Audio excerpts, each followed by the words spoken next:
This is my first ever tutorial kind of voiceover thing, and this is something new. I was doing it for a best friend of mine, cousin. Hey, bro, how you doing? I can't think of what to say. This is so horrible.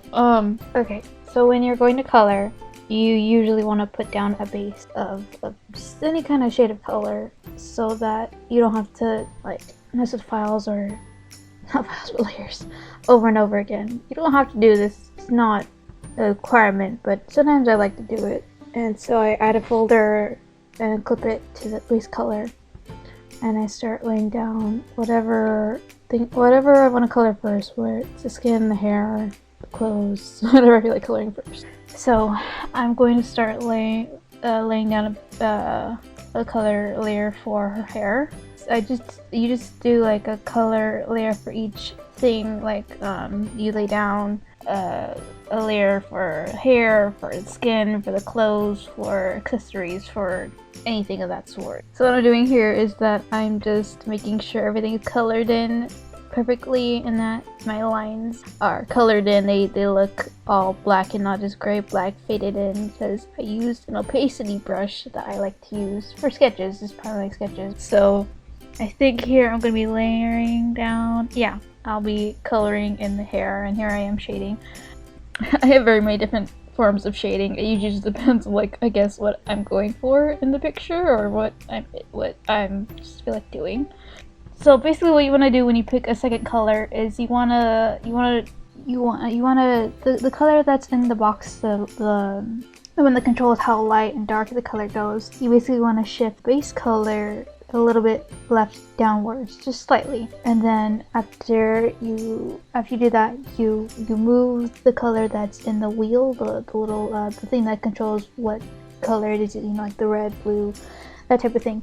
You shift that slightly to the right, and so basically you do that method for each object, for the shade, for the skin, for the hair, for the clothes, and everything else. And then I'll proceed to shade with that color, and I'll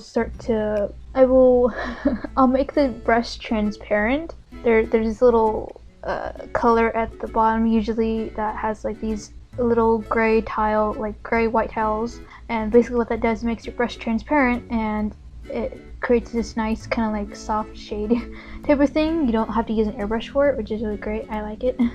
I use that for some spots of the shading, and then I use the airbrush tool for some more shading, and I also use it for I set the airbrush mode to a color dodge glow type of thing. That's what's so good about Clip-Paint Studio, is that your airbrush has like these modes, and it's just an amazing thing. And then after I'm done with shading, I color in my lines with an airbrush tool. To color in your lines, you basically you create a new layer, and you set that new layer on top of your line layer, and you clip the new layer to your line layer.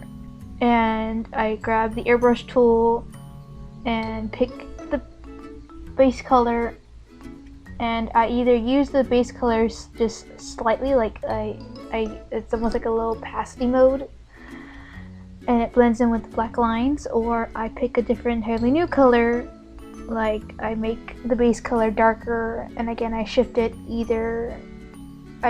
more to the right. That made no sense whatsoever. And so yeah, I color in the lines using that, and then I usually just touch up whatever I want, whatever I feel like it needs touch up with either a hue or to add some more little details.